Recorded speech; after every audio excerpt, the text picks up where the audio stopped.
Well, I'm finally excited this game week, and I know our guys are really excited this game week. Having the opportunity to play in Mikey Stadium is huge.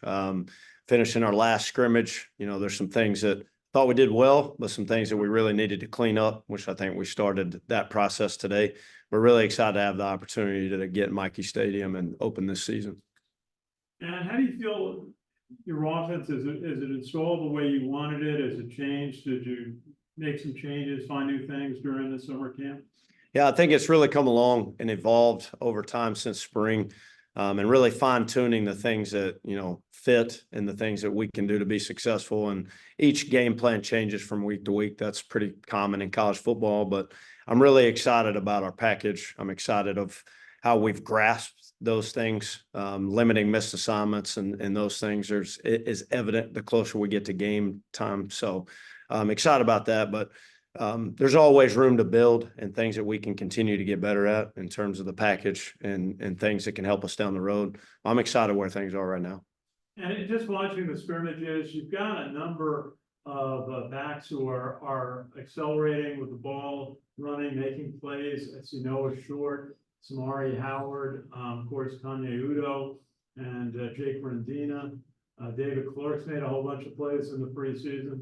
And Bryson Daly is in kind of his own category in what he's been doing so far. How do you feel about the running backs that you have and as you start the season? I think we have a chance to have a really dynamic group. We're young in some spots, like some of those slots. Noah obviously played last year, but some new faces that have really gotten better and continue to get better. David Clark, Trey Benson, Samari Howard.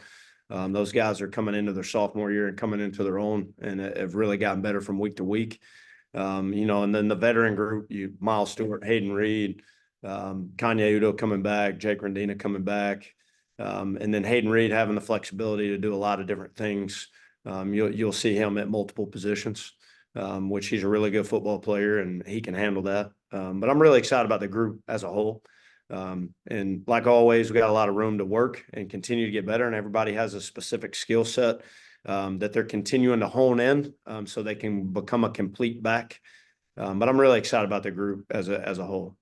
And just a final question about your offensive line. You've got experience, but it starts with Brady Small, a sophomore, had such a phenomenal year last year. But when you see him on the field, he doesn't look like a sophomore. He looks like a true veteran. And Lucas Scott, Bill Katsianis, and then having Connor Finucane back. You've got a lot of experience in your offensive line. Mm-hmm. Yeah, and that group is coming together. You look at the rotation and you look at who the best five are. And the good thing is we have options. There's guys like Paulo Generali, really good football player and is coming into his own. Guys like that you mentioned, Connor Finucane coming back, guys like Booby Law, Brady, Bill Katsianis.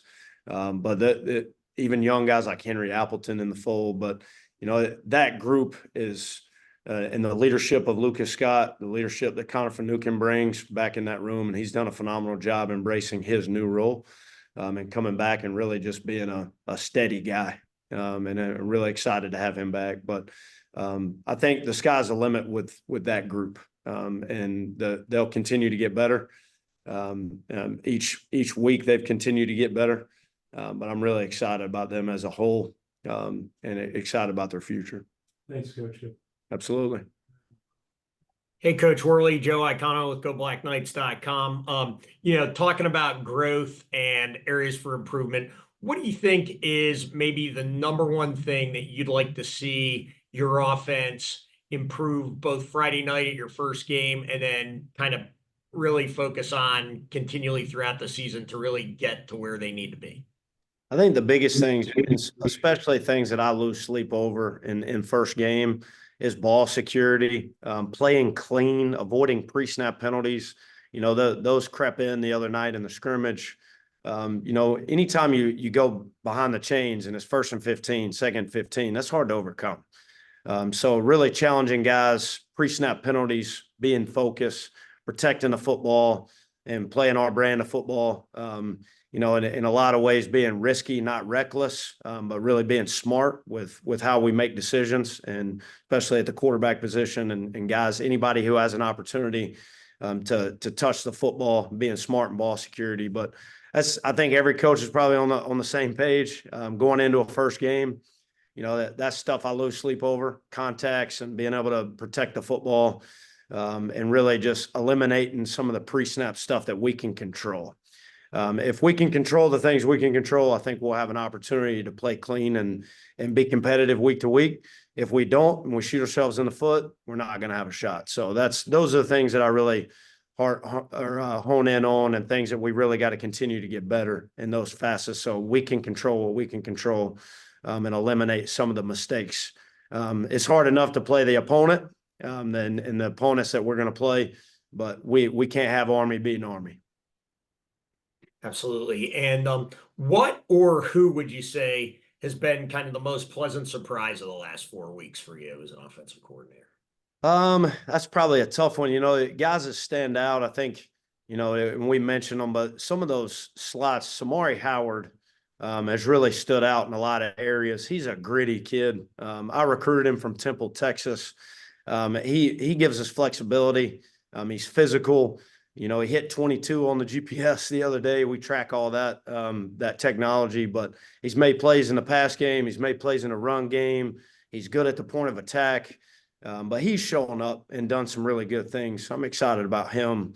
You know, the wide receiver core as a group is really shown up every practice, not only in the pass game, but also in the run game. Liam Fortner, Casey Reynolds, Toby Alawale, Cam Sure, even Kayvon Porner, KP, you know, all those guys in some form of fashion have shown up as a playmaker and at the point of attack, blocking, which is really positive. And then, you know, some of the young quarterbacks, we've seen Ethan Washington, we've seen Dwayne Coleman come in, we've seen Kel Helms, but there's a lot of players that I'm excited about. Parker Pulaski at tight end, I think has a chance to be a really good football player as a young kid. But in the offensive line, we mentioned before, you know, Paulo Generale, some of those young guys stepping in, Henry Appleton. So they, in some regard, each position, for long story short, has shown up in scrimmages and live setting, in live one-on-ones versus our defense, or any competition phase. Some group has shown up in some capacity. So that's been a positive. And then, you know, going to kind of your other duty as quarterback coach, you've had the opportunity at West Point to coach Christian Anderson, Tyler Tyler, Kate Ballard, a number of other quarterbacks. Kind of Bryson Daly, he's super unique, right? In a lot of ways, he's a power runner. Good job running the option. Tough to bring down, tough kid, really smart. You know, talk a little bit about Bryson and what he brings your offense. I mean, with his skill set, I think he's got a chance to be one of the best that Army has seen, just totality. He's tough, he's smart, he's a great leader, he loves football, and he's one of those guys that's never satisfied. I mean, you look at him after practice, even after a practice like today, he's out there throwing routes with Casey Reynolds and Tyrell Robinson and getting extra mesh work with Kanye and Jake, and he loves football and he wants to be great, and he's going to continue to work at it. And that's something that I really appreciate. He's going to work really, really hard. You know, he's going to maximize his potential. But, you know, we saw a lot last year of what he can be. But in every facet of his game, he's improved. Every facet of his game through the spring, through the summer, he has improved. So I'm excited to see what he does this season. Excited to see him on Friday night, but I'm really proud of him, and I know he'll continue to work. He always has a chip on his shoulder, and that's what you got to be like that around here, and he's special. Thanks, Coach. Yes, sir. Thank you. Hey, Cody, Ken McMillan from the Times Herald Record. Hey, Ken, how are you? Good, thank you. Cody, your thoughts on Lehigh? What do you know about their defense? What are you looking for? Yeah, so I'm an FCS guy. I played at Furman University. I coached at the FCS level at Kennesaw State and the Citadel. So I have experience with the FCS world, and just, you know, watching them and what this game means to them and how we're preparing our team.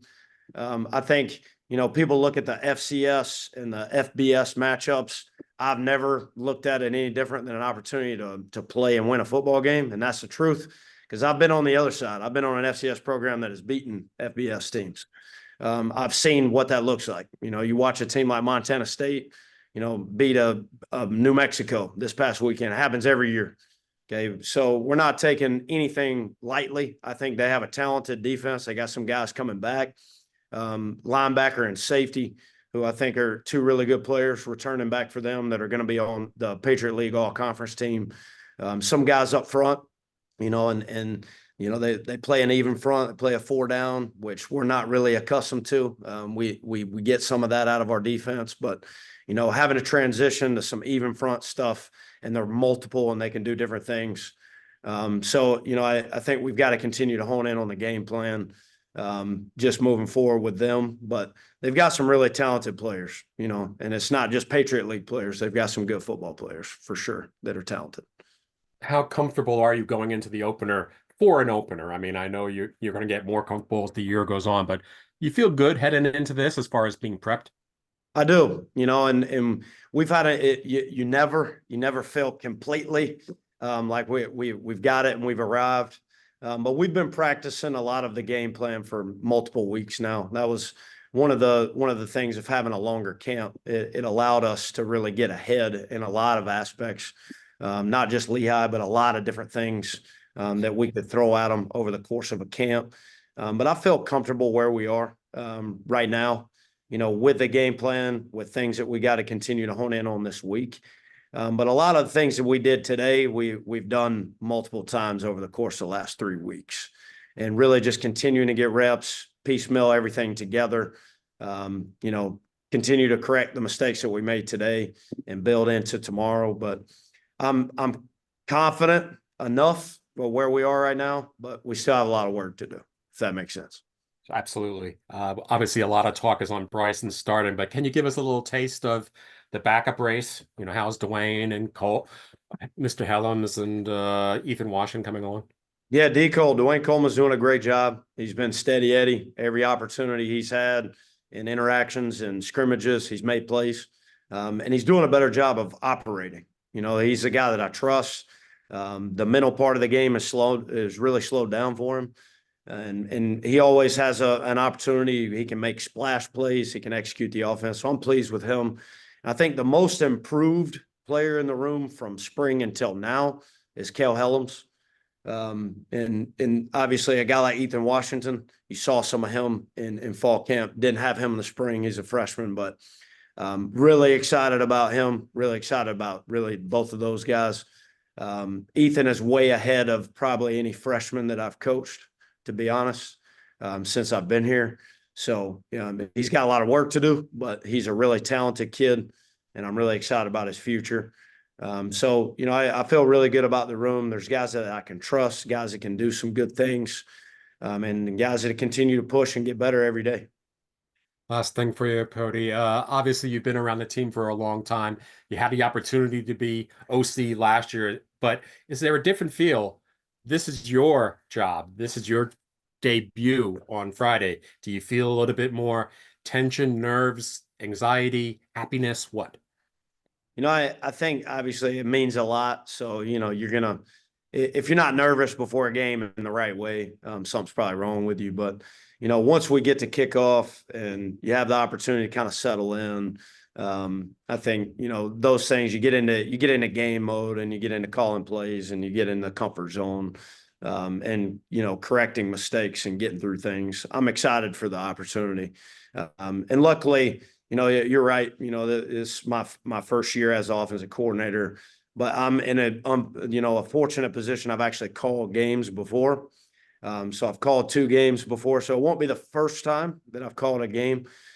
So there's some responsibility and things that I know what to expect and things that I, continue to progress and get better at, but I'm excited for the opportunity and we'll be ready. Thanks, Cody. Yeah. Thanks, Ken. Hey, Cody, it's Sal from Black Knight Nation. Hope you're doing well. Hey, Sal, how are you, man?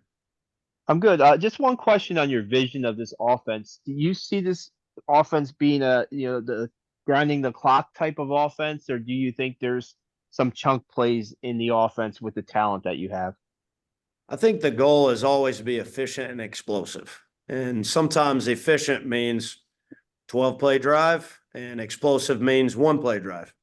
So there's room for both. And I think we have enough talent at certain spots, and then a system that you can be both efficient and explosive.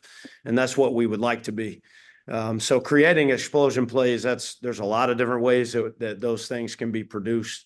Whether it's perimeter, whether it's in a pass game, whether it's interior run game, whether it's quarterback run game, whether it's option game. To say that we're going to be one or the other, I hope we have elements of both, to be honest with you, Sal. I hope we can do both, but we'll do whatever it takes. And whatever that looks like, any given drive, any given opponent, certain game plans, we'll do whatever it takes. But we've got to take care of the football, be efficient, and be explosive. If we score in 1 play, that's okay. If we score in 15, that's okay. Absolutely. Appreciate it. Good luck on Friday. Yes, sir. Appreciate you, man. Hey, Robert. Coach, one more question. Yeah. Just, are you gonna work from the press box or the field? Right now, I'm in the press box. In the press box. Yeah, well, we have iPads now. So it's a completely new dimension to college football. And we have the helmet communication. So those two elements have really changed a lot. Instant feedback of being able to watch the film on an iPad, we've never had that until this year. And then having the opportunity to talk to the quarterback through the helmet comm, those are things that we've practiced and that we've done. So it allows you to be way more flexible. So right now, game 1, my plan is to be in the box, but those things kind of give you flexibility where you could do both. Thanks, Coach. Yeah, thank you guys.